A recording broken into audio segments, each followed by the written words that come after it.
Materials and tools needed for this job is tape, butter knife, or any long thin piece of metal, and a metric 15 hex wrench. Hello, and thank you for watching Guitar How-Tos. First thing we want to do is check the relief. So put a finger here, put a finger here, and then tap around the 10th or 12th fret. And as I've said in other videos, you want to hear a little tap like that. So again, you're using in this case, the low E string as a straight edge. Now my suggestion is to adjust the height of the low E string to where I feel it's comfortable for my playing. I've laid out some tape, and any flat, straight piece of metal here will work to pull this through. Of course, I'm using a butter knife, and I want to go on top of the frets.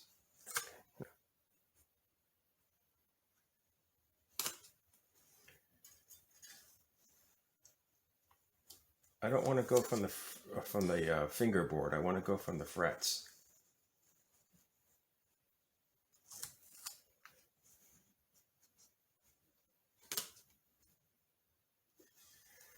And I'm going to do this until the tape hits the bottom of the low E string. Because remember, the low E string is adjusted to what I like as the height of a string.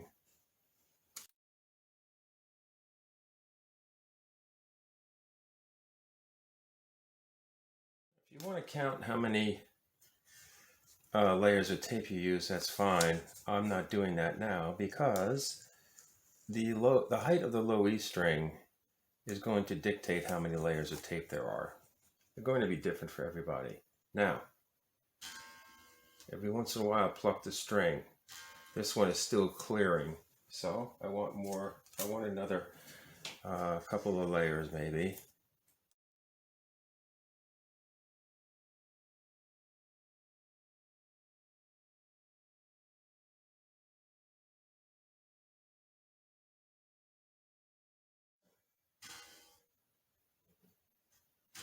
Okay, I'm keeping that. Now it's just slightly muffled.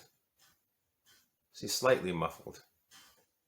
So it tells me the string is resting on the top of the tape. The bottom of the E string is resting on the top of the tape.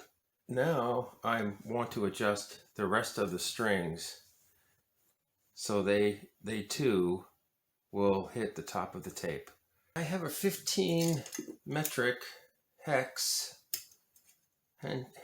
wrench right here.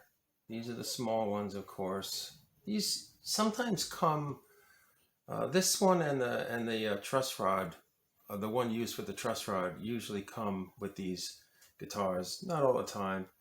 And of course these go in here. Now you want to be careful not to strip this stuff. You can always buy other ones, these saddle adjustment height screws, I guess is what they're called. And I'm probably going to take a look at getting some lower profile ones here. I hope you can see this on camera, but these are sticking up pretty high. And I suspect because I'm lowering the string, more of this thread part here and the head is going to come up, so to speak. It's not really coming up, it's just that the saddle's going down. So it doesn't, so it's not rough on your hand when you're trying to mute. So let's look at the A string. Now this is very sensitive. So I think of this in terms of quarter turns, half turns. Of course, it's going to detune as I'm going down. And I'm waiting for the string to be muffled. It's almost there. I think it's basically there.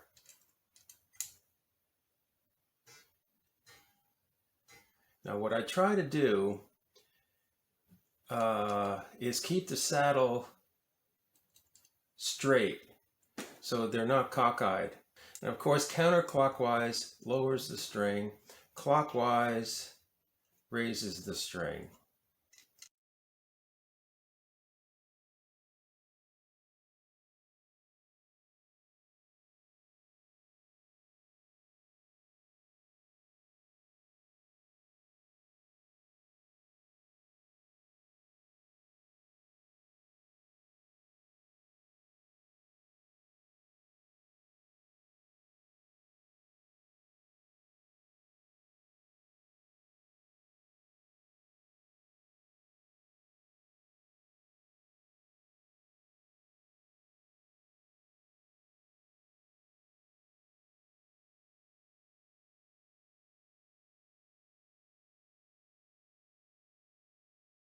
If you prefer, you could do this from the other direction.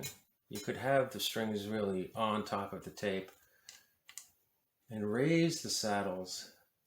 You can do it that way too. Okay, now I'm finished. That's it. If you want your string heights to be consistent with the radius of the fretboard, this is one method of how you can do this. So I hope this helps you out.